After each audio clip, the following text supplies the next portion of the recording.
at Star Trek TNG and DS9 wardrobe. They think we're really stupid because it says here, it's drafty, please close door. I don't know which city they think we're in. I've never known any drafts in Southern California, but there you go. So shut the door behind you when you come in. And as we go into the rooms, we have our wall of shame here, which are candid shots taken of the various wardrobe people doing things they probably don't want to be photographed doing. And this is the one that, of course, comes to attention. Emmy Award-winning designer Robert Blackman.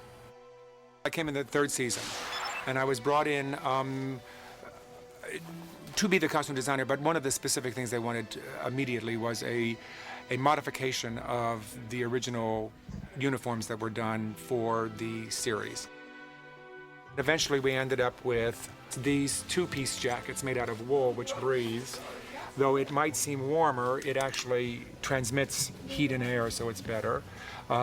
We added a collar. We took all the detail out of here, which the producers had decided that they thought was too busy, so we made them sort of sleeker. They were cut very low at the neck, so it had a slight pajama look to it. And so we made them a little bit more formal by adding this slightly Mandarin collar to them. They have elastic waists. They sort of are a kind of 24th century Eisenhower jacket, essentially. They're worn over black wool trousers. This is what we have to guard with our lives, I suppose, which are the space suits. The Star Trek space suits, which every Trekkie would love to get his hands on or her hands on. The three different colours, of course. Don't ask me what they are, because my mind's gone blank at this particular moment. I wear the blue one, which is science. The red really signifies command, those people that are going for those positions. The gold is security and tactical, so that is like engineering and security, so that's Worf and Geordi, and Data at Ops. This is my favourite part. This is the industrial strength Starfleet regulation brassiere. And I think I'm partly responsible for every woman on the show wearing one of these, and that's because they work. They add inches where there are none. I think what happened was I used to wear one of these, and the girls would see me in the morning as me, and then they'd see me as Troy, and they'd go, I want a bra like that. So we have them especially made now. As you can see, we have dozens of them, because every woman on Star Trek wears one of these now. Moving along, we have my second favourite item, the men's support briefs. Because, of course, the men can't have a VPL, visible panty line. I actually have never seen these before, so I'm as interested as you are. Oh, my goodness. OK. I don't know who exactly wears these, but they have a lot of them, so maybe a few of my fellow thespians wear them. I received the script for All Good Things, a 2-hour episode, the closing episode of The Next Generation. I read it. It is a sort of time travel. We go past, present, and future with some recognizable incidences and some not. Engage. In the future section, we see people in Starfleet uniforms 25 years in the future. My sense of continuity indicated that I wanted to do a new uniform, though at first they indicated they just wanted a new comm badge, communicator. I went and pitched the idea to Rick of doing a new uniform. He said, great. I did some drawings.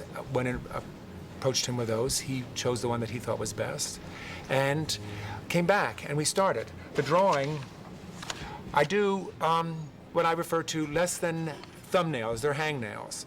But this is essentially what it is. It was a color. This is the Xerox of a colored one. I do them on note paper. It's so glamorous here.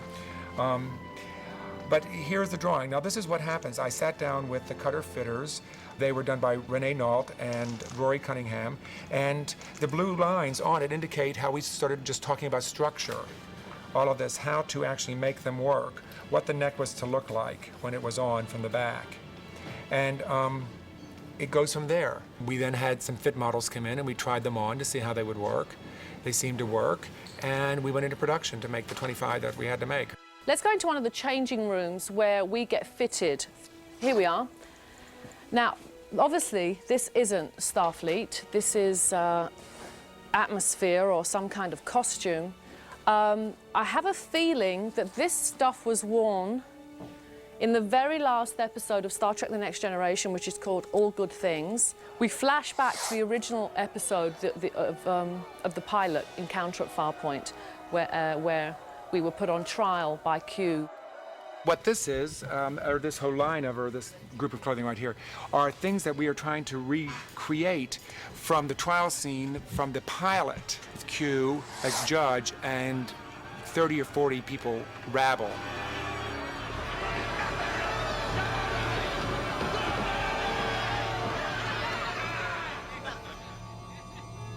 Mon Capitan, I thought you'd never get here. This is what they use when they can't get us. They have models of us that they will fit costumes on, do most of the work. Okay, this one must be mine. Guess why? Okay. Oh, I don't like the fact they've added to her hips, so maybe she isn't mine. I'm going to disown her. But this is how they make the costumes, and then we come in and obviously do the final fittings. Now, this is actually for Dr. Beverly Crusher, Gates McFadden, who in the future, in this sort of future section of the two-parter or the 2-hour show, has become a captain. So she goes into red. It has no color differentiation in the yoke and the body, as we can see, and it just has a black trim. But it has this very peculiar sort of wrap collar that just laps up onto the neck. We'll stay here for 6 more hours, and if we haven't found anything, we're heading back maximum warp. Aye, sir. I was sort of leafing back through things, and I went back to Hollow Pursuits to look at that, and Cupid, and Time's Arrow. I actually was stunned by how much we had done, how much we actually created every week.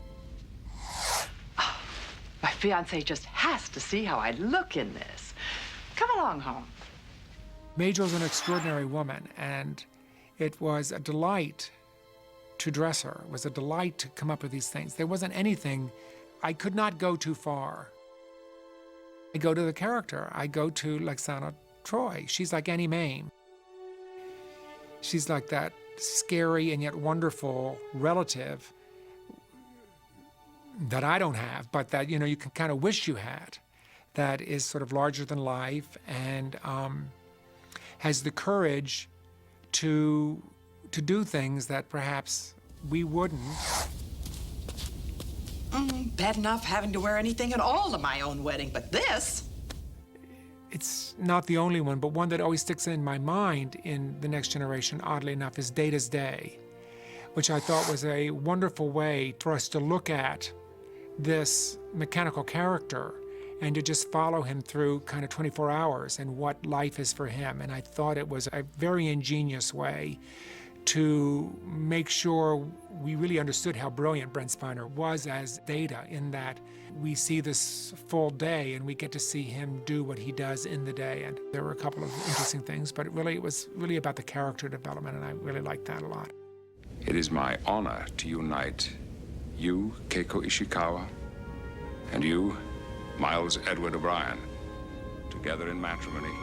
There are still many human emotions I do not fully comprehend. Anger, hatred, revenge. But I am not mystified by the desire to be loved. The Next Generation for me was a great, enormous learning curve. The first season was really tough. I felt like I was running uphill the entire time, you know, really running, marathon running uphill, to stay ahead, to stay even with, because I had no history in the future. I was having to sort of assimilate and devise and figure out where I was going from doing. And I'm very lucky that Rick likes to experiment.